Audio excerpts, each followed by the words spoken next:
everybody. You're listening to Chatting with Candace. Before we start this week's episode, if you want to support the podcast, go to chattingwithcandace.com and you can sign up for our Patreon account. You get early access to episodes, bonus content, and you get to participate in our live AMAs. This week, I'm really excited to have Laura DiBenedetto as our guest. She is the author of The 6 Habits. She has some really interesting insight on how to lead a better, happier life, how to recognize self-sabotaging behavior, how to find your self-worth, and how to craft a future with intention. I hope you enjoy the episode.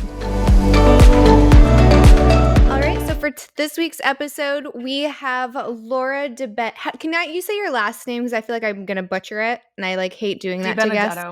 DiBenedetto. Joining us, she is the author of The 6 Habits.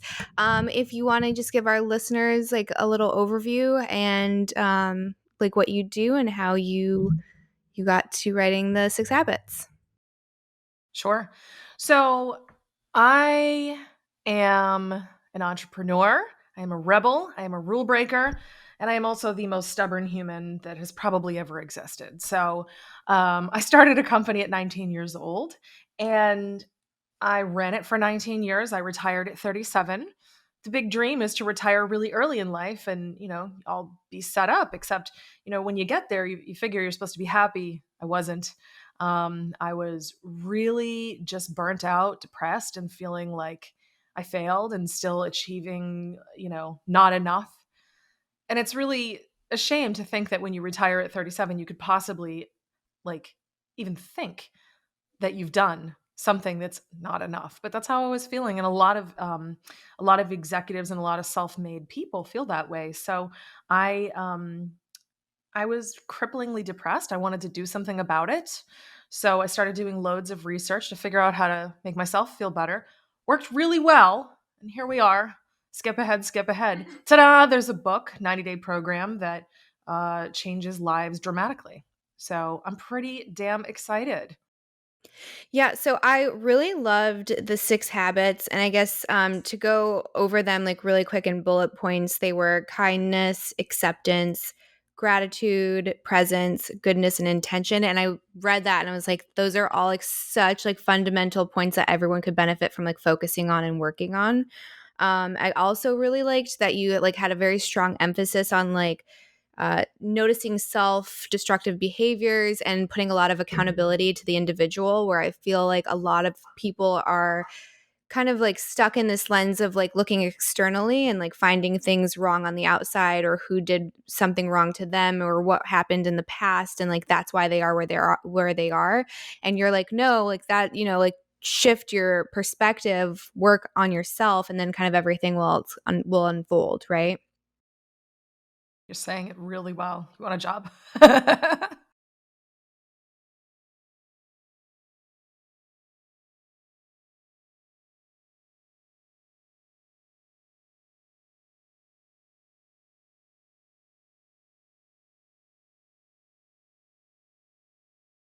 Well, I guess the aha moment was when I realized the thing that was in my way was me.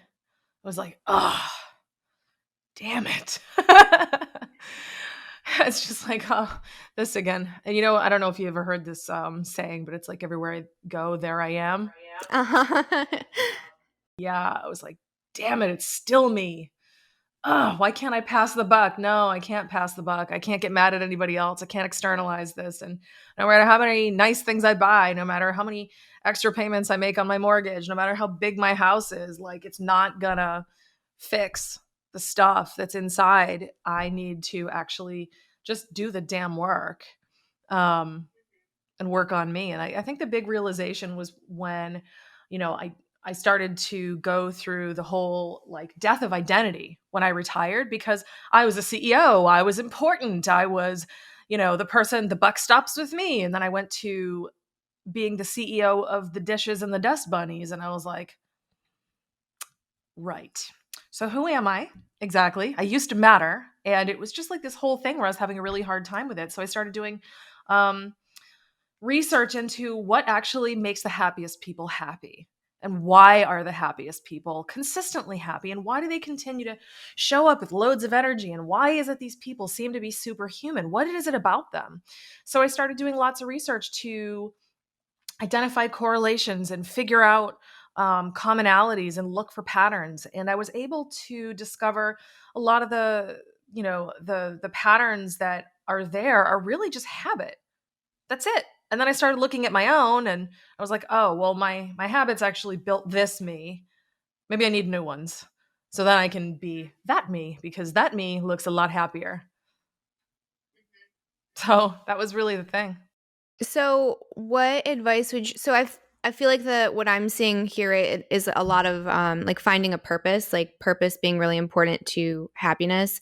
So if you have like this identification of like CEO, boss, like entrepreneur, then you have that purpose and that drive, and then that's giving you happiness. And then when you kind of shift gears, I think this probably happens to a lot of women, especially if you're identifying as one thing and you have this like transitory period in your life and now you have to identify as something else, like how do you kind of like mourn the loss of the old self while you're like reinventing the new self?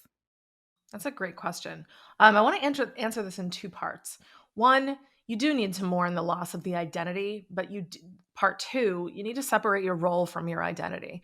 And your your role and your identity. And like, just because I teach on this stuff doesn't mean that I'm, ultra human and the rules don't apply to me. Of course they apply to me. So there's a thing with the role versus identity. Roles are what you do, and the jobs that you do for other people, and the position you hold in their life: wife, daughter, friend, boss, mentor, etc. And all of these roles were the things that were changing.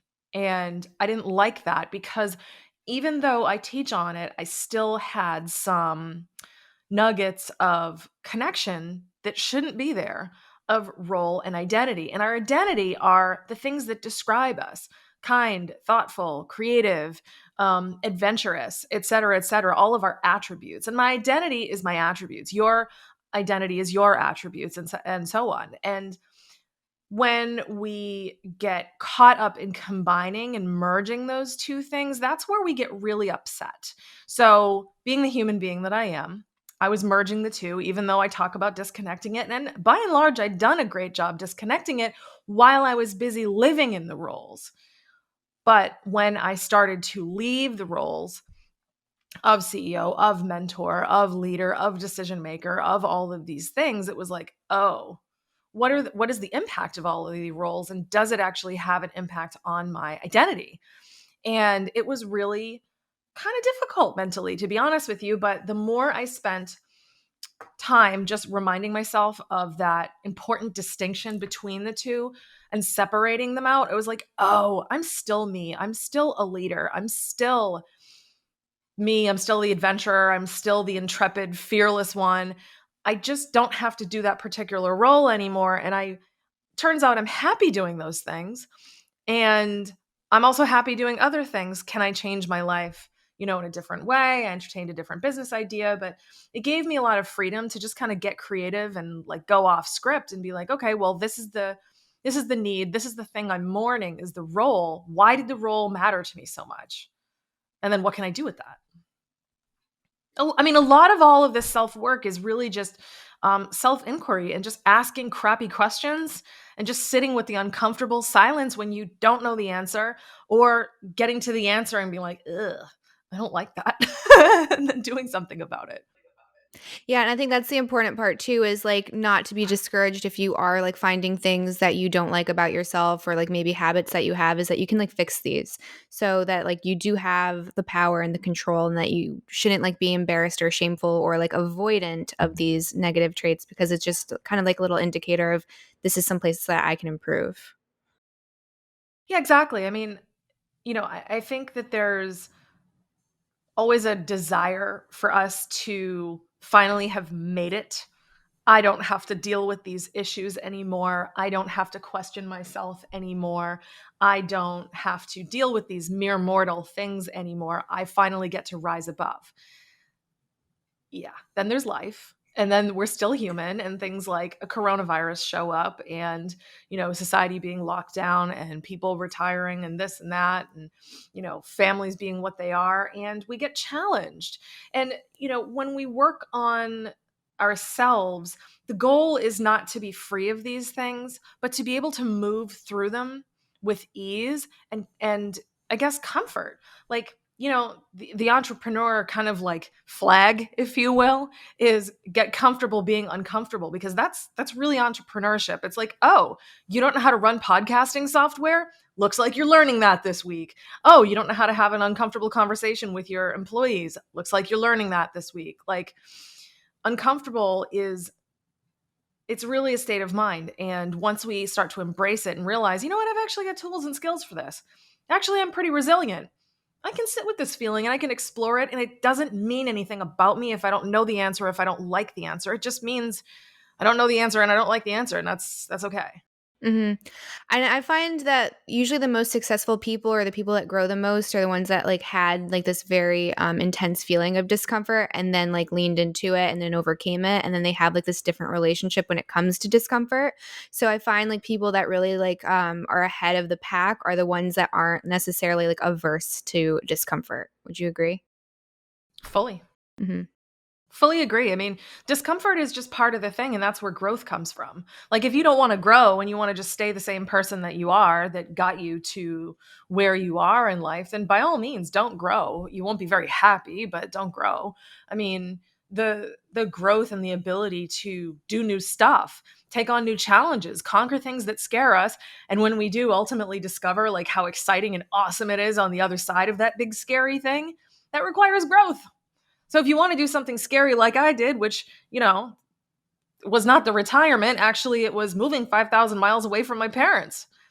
That was a really big deal for me. Like starting companies, being on TV, like giving massive speeches, blah, blah, blah. Meh, whatever. Tiny anxiety. Moving away from mom and dad, big anxiety. And the fact that I was able to dig up the courage to do that for me is huge. For somebody else, not so much. Like my husband moved around all the time. I only lived in one place my whole life. So each of us has like something that we might want to do, but we're like, ooh, that's really scary, and we might shy away from it. Whatever it is, for somebody it might be like starting a family or learning to love again or traveling ever. I've met people that have never left their small town ever.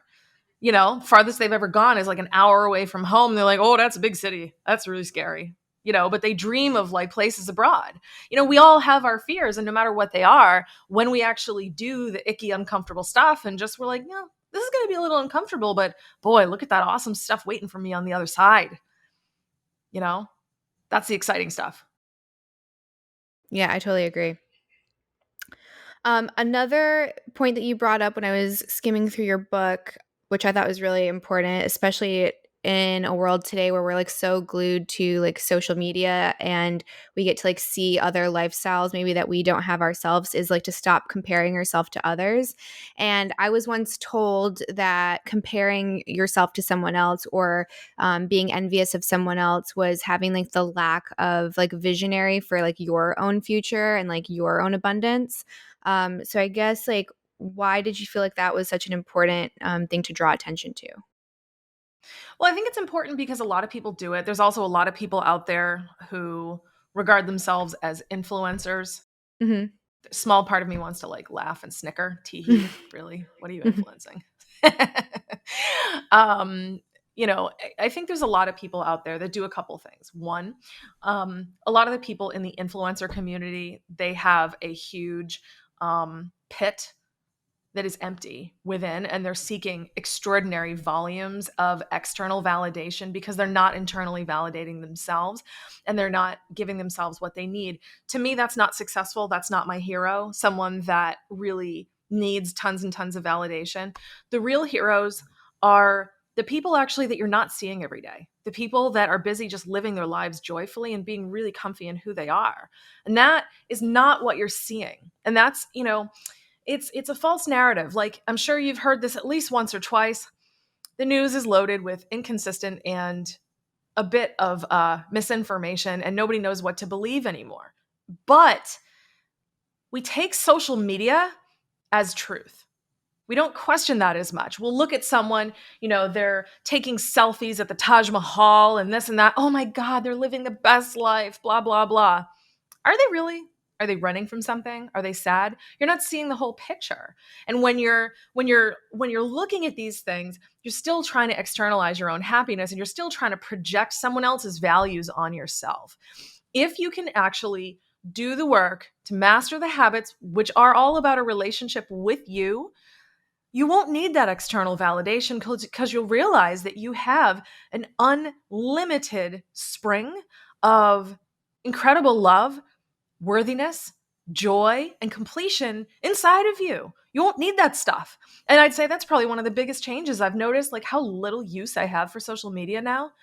I realize I have to be on it because of what I do when I'm trying to spread the message, and that's where people are.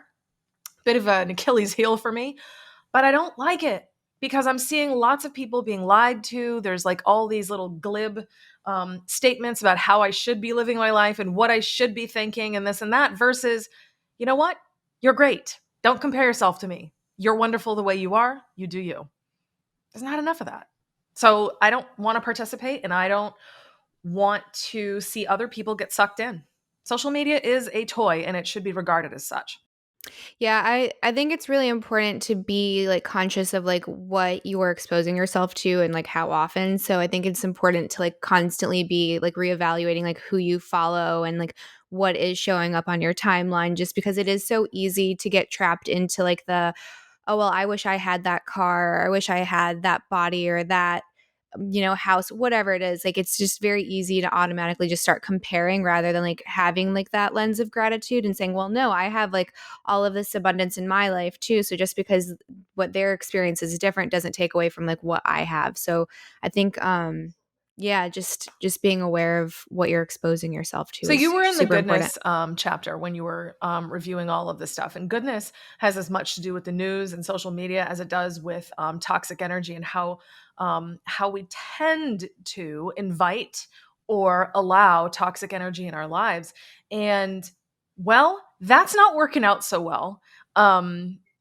Especially with all of the things going on in the world. And I would never say to someone, you should not be informed. You should just bury your head in the sand. That's not the point. But in the case of things like the news, especially when the world seems like it's completely lost its collective mind, maybe you don't need 3 hours of news a day. Maybe you can just get the headlines in 10 minutes and then go live your life because that is living. Sitting there terrorized and just glued to the TV, just sitting there like filling up your anxiety cup to the point where it's overflowing, you're not living. And the whole point of being alive is living.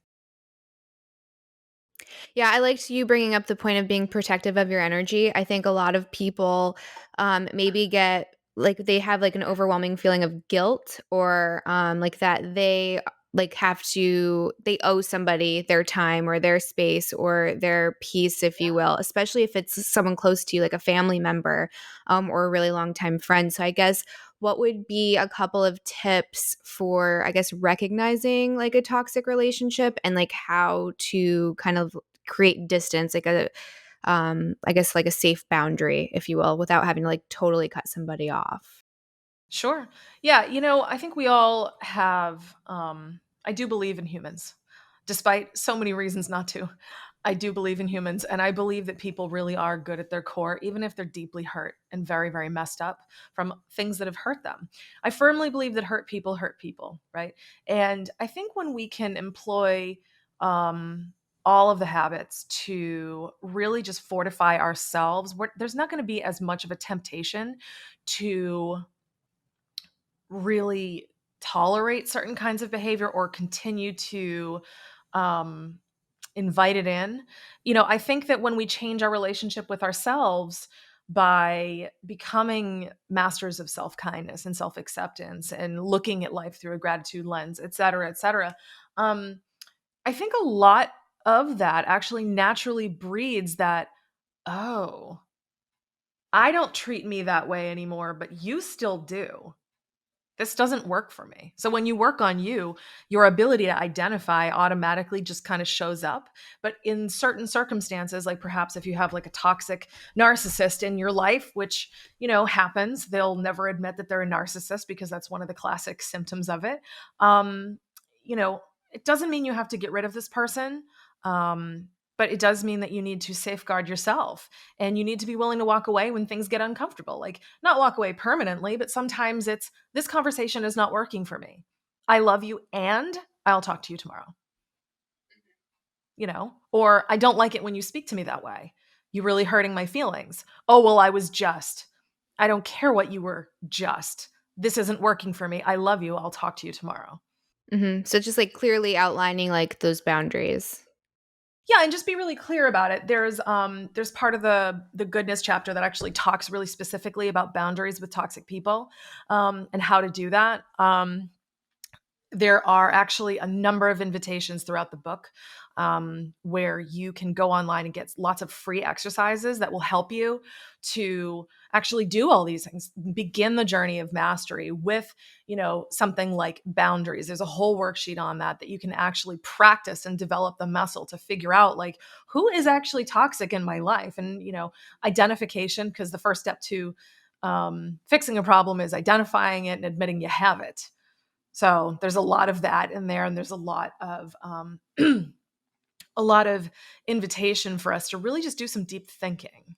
And I wanted to make sure these tools were free because I don't ever want anyone to not do the work because money's an obstacle. Like, do the work. It's good. Look at yourself. It's okay. Money should be the least of your problems. It's going to be scary to face some of these things, particularly for those of us that have never actually faced these things, or a lot of men who have been raised to believe that feelings are bad and that little boys are allergic to crying and feelings and empathy. We got a lot of hurt adults growing up that were really not raised with these tools. So, the best way that we can actually help society and the next generation is to properly love and take care of ourselves, invest in ourselves, and face the scary stuff. It's uncomfortable, but it is worth it. And we will have the ability to actually dramatically change the world. It begins with Yeah, I us. think one of the good points that you were bringing up was talking about like redirecting the past to the future, and I think that's so important. For some reason, it's like so easy and almost like reflexive to like be stuck in the past and like, why did this happen? Why did they do that? Why did I do that? And just like having like this loop, this negative loop of just like living in the past, rather than like saying that happened, that's fine. How can I grow from this? What did I learn from this? And where do I want to be? Um, so I guess, what is some of your takeaways as far as how to kind of like break those negative loops? Well, like with everything else, you have to first acknowledge it's even happening. Mm-hmm. We have to like actually catch ourselves, and one of the most important parts of all of this work that we ever do in our lives is proper identification of the blockage, whatever it is. Maybe it's a fixation on the past. Okay, why are you fixated on the past? Okay, because of this. Why? Because of that. Why? And just really digging deeper until you can actually get to the real root cause. So a lot of modern medicine will treat symptoms. Oh, you've got the sniffles? Let me give you something for that. But not actually getting to the root of why you have the sniffles. Oh, you've got swollen sinuses. Let me give you something for that. No, no, no, no, no. Why do you have swollen sinuses? Oh, you have a dairy allergy. Ah, why? You don't have good gut health. Oh, can we fix that? Yes. So it's like there's a lot of different things that we as a culture, as a society, have trained ourselves to do and treat the symptom. I'm uncomfortable. Let me drink it away. I'm uncomfortable. Let me just go hang out with a friend, 6 feet away with a mask. let me go do like let me go do something to take my discomfort away versus, wow, there's discomfort. Why is it there? Why am I uncomfortable? Why is this situation even here in my life at all? Why do I have a toxic relationship? Why am I focusing on the past so much? Am I afraid of the future? Am I feeling insecure about myself? Why am I feeling insecure about myself? Oh, because my mother was insecure about herself, and therefore, even though she told me I was the best thing in the world, she didn't feel good about herself. And I learned by watching her, not by listening to her. And that's something that we all need to take a look at, is really just digging deep and not being satisfied with the surface level answer, because the surface level answer is almost always the wrong one. Mhm. I totally agree with that. Do you have any I feel bad of like I'm talking over you and you're taking notes. Do you have anything to chime in with? He's nodding and smiling. He's really participating. Yeah, you guys are doing great. I'm here to support. I'm a support piece. But no, I mean, I Well, love hi. all this. I think one of the hardest things in the world when it comes to habit building or habit unbuilding is the awareness piece, right? Without the awareness piece, I think that it's hard enough to identify the habits that you want to build. It's hard enough to identify the habits you want to break, let alone the ones you want to build. Like you mentioned before, the idea of getting out of the habit of being yourself, really. But most people don't even know what that means. So I think like first, and you even said it first, you need that awareness piece. Was there a place in the book where you talked about that awareness piece and how to actually achieve it in order to like take those first Yeah, those steps? are all the exercises that I give everybody for free with the book. The self-awareness piece, like, see, the way that people should really regard all of this is read the book and become aware of the six habits, what they are, and the fullness of how they're meant to be integrated and how they combine together to create the whole person that doesn't feel broken in any way, right? So the awareness is step number one. Awareness of, oh, all the things that I'm trying to do with my life, or all the things that make me uncomfortable in life, this is the pathway. This is the framework that I need to incorporate into my life. Cool. That's step one. Then step two is, let's actually do something with this knowledge, because wisdom without application is pointless. Absolutely pointless. Why know something? It's kind of like knowing a tomato is a fruit. The application of that knowledge is not putting the tomato in the fruit salad. You know what I'm saying? Like, yes, it's a fruit, but technically, you see what I'm saying? So it's really good that we can figure out A, the pathway, and then B, how we begin on that pathway. And that's why I designed the exercises the way I did. And that's why I included them for free. The awareness is the first step. And a lot of people can get incredible success and incredible clarity from realizing the place where we are today in this moment. And that's what I designed all of that stuff to do. And then beyond that, for people that are really committed to doing the crazy work, I became a bit of a scientist, and I started researching like habit and what it takes to actually form it. That's where the 90-day habit mastery program came in. I'm not satisfied with just knowing something, and I'm not satisfied with just the beginning of the journey. I am a stubborn human, and I want results despite myself. So that's why I created that. So when you do the work to become aware, figure out where you are in the journey, and then either do my 90-day program or figure out your own way to master these things, whatever it is, that is the progression. Awareness of the big picture, awareness of your role in the big picture, and then going on to do something to acquire these skills so they can be part of your permanent way of being. And really, terrible business model, but I'm just going to put it out there. I am so committed to this message that I'm trying to influence 1 billion people, right? And I'm trying to make it so we can heal parents and help them to truly love themselves so they can raise their children better. I'm trying to heal bosses and leaders so they can lead their teams better and treat each other better and bring greatness from the top down. And to do that, I want people to learn about these habits, really get self aware, do the work, and then ultimately forget about the habits, because true mastery is no longer thinking about this stuff. It's just how you are. And that's what it's supposed to be. Like, yes, I floss every day. It's a habit. Still got to think about it.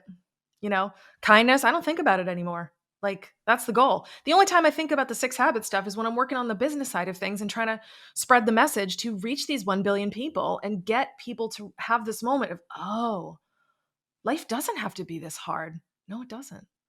I don't have to feel like crap. No, you don't. I get to feel joyful the way I was supposed to, the way I did when I was little. Yeah, you can. So that's really the only time I really think about the habits anymore, because I've mastered them. And now I'm moved on, because now I've achieved the goal of, I have an unbelievable relationship with myself, which is the point. And now, because I'm so happy and complete, it's like, oh, wow, look at how things have shifted for me. I don't care about the stuff that I used to care about. I'm free. So I discovered how much I love helping other people, and now I'm doing it. And that's honestly pretty addictive. I love it. No, I think that's fantastic. Yeah. I feel like it's the only way to graduate entrepreneurship in some way because you spend so much time, right, building a company, stretching your limits as much as possible, and just like you said earlier, constantly being outside of your comfort zone. That when it's over, I mean, that's a full blown addiction. Entrepreneurship is a full blown and utter addiction. Like Thank you for saying it. Yes, we need our own support group. there are support groups; they exist out there because it's so addicting. Like the They idea do? of Wow. yeah, it's the idea of stretching yourself outside your comfort zone and then feeling that stress, that little mini stress that you have, your body treats it as like, okay, this is the new neutral. So if you're not like completely thrown into situations where your head's on a swivel and you have to solve problems every minute of every day that other people can't solve, all of a sudden, like you're in a world where you don't have that. It's like your brain just aches for a problem to solve or aches for whatever it is, Yeah. right? To put you back into that flow state of being Yeah. like not bored, but also not too overwhelmed where you can't like control it. I think you see that a lot too in You're speaking my relationships. language. Yeah.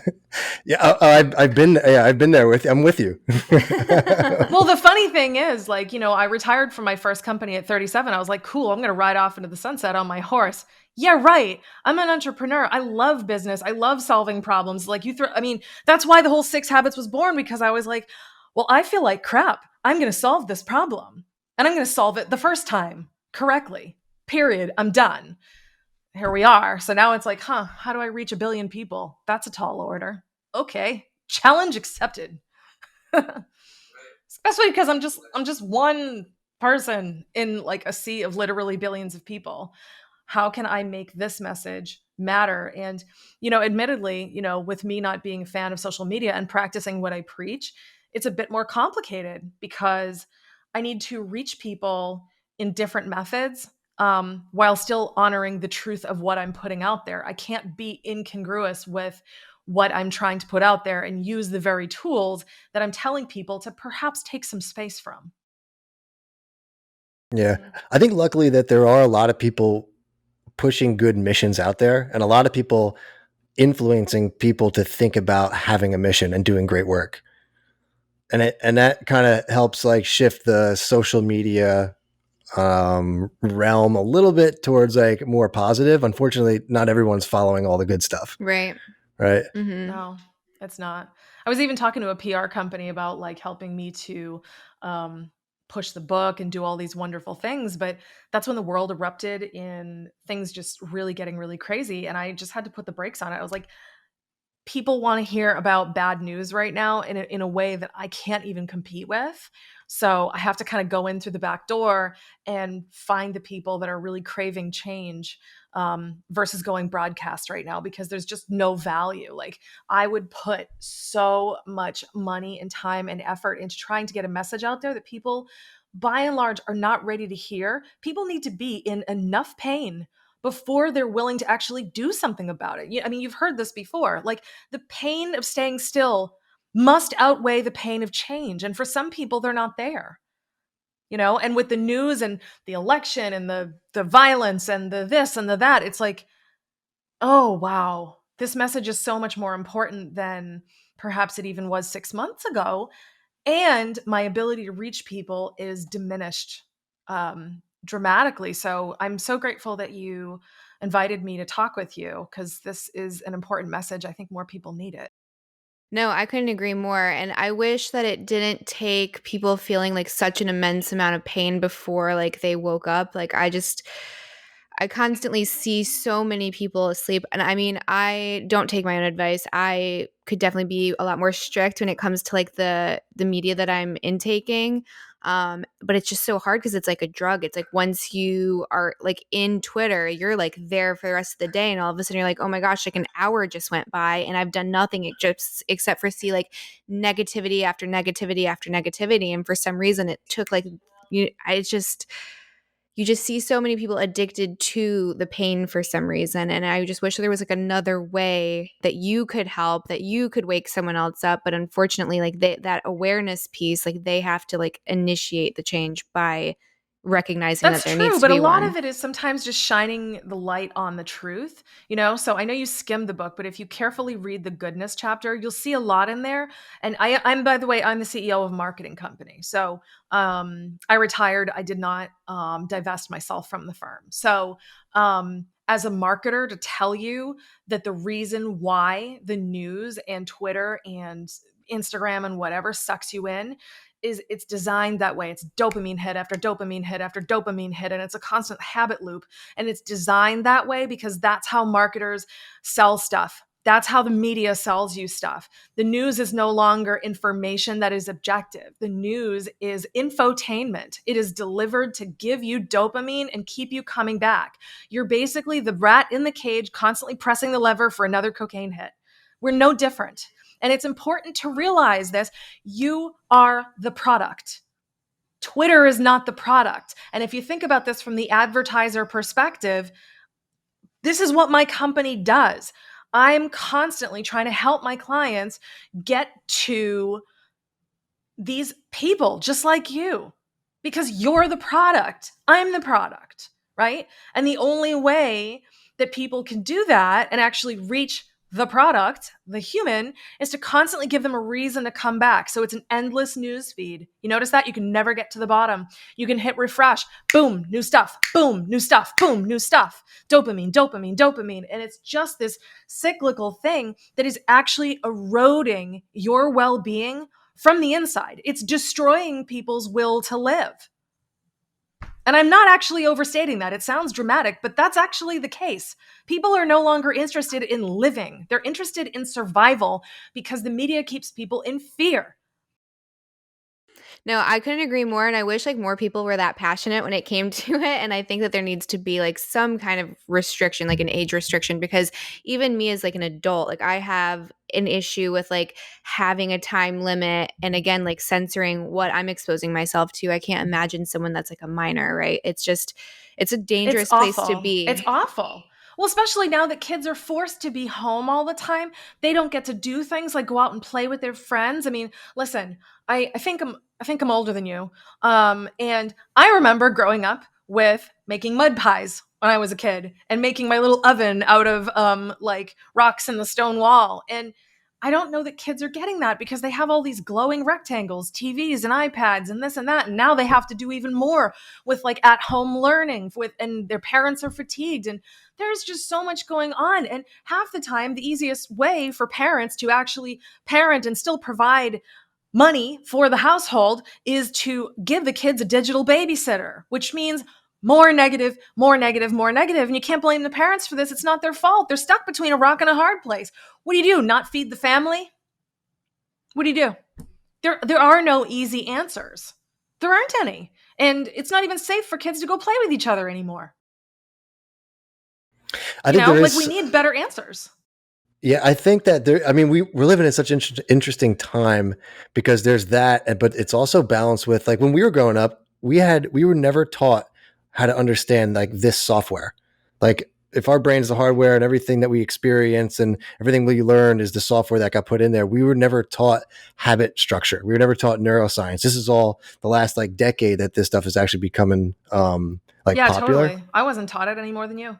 No, but now kids like we hear stories all the time of kids like doing like the Montessori program or like yoga in as they're like a 2-year old and these meditative practices where like now kids are actually like learning how to use the software piece of their brain before actually getting it like piled on top of it with different education and culture and the I love experiences that they that. Yeah. have, right? So I've heard there's about that. There's even to your point, I think there was like a school in Japan or Thailand or something, or several schools where the kids actually have a portion of the day dedicated to meditation. And people, adults, probably cynical adults, are like, kids can't meditate. Oh, yes, they can. And their minds are much more free than ours are. Oh, oh totally. This is a side point. I could really go off on this. I'll try not to. People really largely underestimate children. They forget how brilliant and wonderful little kids are. And one of the things that like is particularly in the gratitude chapter, I talk about a lot of our appreciation. And in the goodness chapter, I talk about like our childlike ability to just, practice the good things, particularly with presents. Nobody's better at presents than children. Nobody. Meanwhile, we were all actually at one point masters of the 6 habits. We all were. My job is to return people to it, because kids don't show up in life being like, ugh, you're so fat in that diaper. Come on. Right. That Right? judgment doesn't kick in till well later. I mean, when do they say like the ego actually starts Oh, I like think it starts it's at like 2 though. two, Yeah, right? that's pretty early. Yeah. It starts really kind of like showing up. You see a lot in like 3 and 4-year-olds, but like, you know what? I've seen such tremendous gratitude in little kids, right? You see like a little child like holding their cat, and they're just so present and so grateful to be with their kitty, and they're just rubbing their face against the kitty's back, and they're present, and they're just like, oh, this is the best thing ever. And that is a child that is in the moment. They're grateful. They're really immersed in this joy of the moment. And that's all that matters. And boy, you don't know intention until you meet a 3-year-old. Okay. Those little buggers, they know what they want, why they want it, how they're going to have it. And if you don't give it to them, that's cool. Let's try plan B, C, D, E, F, G. Oh, you're in the way. Mom, we're going to get to plan X. Okay. That, like, I love kids for this reason. I wish I had a couple, but, yeah, I just like, we all have these things inside of us, all of us. And, it's a shame. Like, not to throw my mom under the bus, but I'm throwing my mom under the bus. I learned a lot of my unkind behavior from her, not by what she said to me. Oh no, my mom was the definition of a nurturing mom. I love you. You're good. You're smart. You're beautiful. You're kind. All the things you want your mom to say to you. But I learned the way she spoke to herself. Oh, I'm so fat. Oh, I'm on a diet. Oh, I've been on a diet for 40 years. Oh, I look like shit today. Sorry. And like, I look like this and I can't do that. And oh my God, blah, blah, blah, blah. And my mom had it really rough because my father is disabled and she was depressed and she didn't treat herself with as much love as she could have. And I learned that. I learned by watching. So then I grew up being on a permanent diet, constantly hating my thighs and this and that, because I thought that's just what you're supposed to do. Yep. Oh, we had a similar upbringing. It's amazing. Like you don't you don't realize how important like these little moments are. So it's like, would you talk to someone that you cared about this way? No, then why do you talk to yourself that way? For some reason we justify like treating ourselves like garbage, but like we want to be nice to everybody else. So it's like having like the same amount of respect for yourself that you do for someone that you care about. Yes, exactly. So this is something that we really truly need to fix, and fix the way we behave, not fix us. We are complete, we are whole, just as is. We don't need to fix us, but we need to fix some of the stuff we do. Get away from these bad habits that have led to us being self-loathing and being distracted and being all these things that are just really not who we want to show up as. And when we do that, we show up better for the people that report to us, the people that learn from us, our children, our friends, and like, be the change you wish to see in the world. I love that quote so much because that is what this is. I wish to see the world being a kinder place. I wish to see violence in the home go away. I wish to see fathers not being so stressed out about money because they don't feel good enough for their families. And, as a result, they develop alcoholism and beat their wives and their kids. And I want to see women not being afraid to be leaders because, we live in a world that's so broken that calls women bitches, not bosses. And we do that because we're afraid of women. And we've taught women to behave in such a way that leadership equals aggressive versus let me love you and show you a good constructive way to do this. I mean, there's so many things that if we can effectively reach these 1 billion people, and if we can effectively change parents, leaders, government leaders, and all these wonderful people, we get to actually shape society differently. And I won't be alive to see it. You won't be alive to see it. But 100 years from now, we could see happy people walking around. I mean, you know what? Here's the point. You and I probably think that the idea of a world without wars, conflict, abuse, crime is so far-fetched. And that The fact that we think that it's that far-fetched is evidence of how absolutely and utterly broken we are. The fact that we think that good is possible and it's more likely to live in a world that's on fire. That, oh no, the world on fire, that's normal. Oh, well, that's just the way life is. That's more plausible than a world of joy. That's sad, yeah. It is sad, which is a wake-up call, in my opinion. If we can actually take a look at, again, shining the light on it, we can take a look at that. Why are we not believing that a world that's good, with whole, complete, happy, constructive, helpful people is the norm? Why can we not accept that? That means we seriously have some work to do, and we must collectively look in the mirror, invite the change, and actually do the work. That's the thing. I don't need to change 1 billion people or 7 billion people. I only need to make all these people aware of, yes, there can be a better way. And it starts with just you. And that's all you need to do is just change you. You don't need to go lift buckets in Uganda. You don't need to do this or that. You literally just need to work on you. That's it. And we will all collectively be able to grow as a whole. There's a lot of people that really are woken up, that do care, and to be able to spread this message and to help humanity as a whole to heal what is broken and be better going forward. It is, look, if Tony Robbins hasn't done it, I certainly won't. Okay. We need a lot of us. Okay. He's a big man in a lot of ways. And I am a determined so-and-so, but I'm fully aware it definitely takes a lot more than me. But who knows where the next evangelists will come from? Maybe they'll be graduates of my program. They'll change their lives so radically. They'll have their own massive epiphany about the book that they need to write to spread the message and, share the better way, the enlightened path, It's not this big thing where you got to sit on a meditation pillow and chanting Om. Like, I'm a practical, cynical woman, and I'm stubborn. This is the path of enlightenment for humans. Not for just the yoginis of the world, Right. It doesn't have to be all or nothing. If you go to the6habits.com, you'll be able to see everything. The word 6 is spelled out, the6habits.com. And you can actually order a free copy of my paperback. Just pay the shipping and handling, and I'll mail it to you. You can learn about the 90-day program, which is incredibly life-changing. Maybe it's reaching, but I'm going to say world-changing a little bit.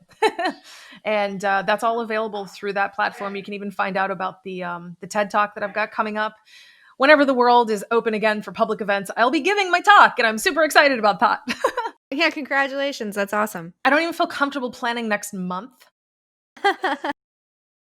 Just because every time I go to make a plan, God laughs, and it's like, haha, here's a virus, have fun. I don't know. And I think one of the traps I got caught in as an entrepreneur with my first company was always what's next, what's next, what's next, what's next.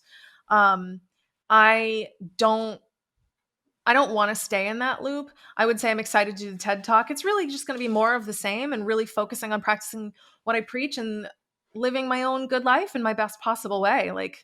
I don't know, the TED Talk is something I've always wanted to do, but personally, I'd like to get myself to Antarctica. That'll be awesome.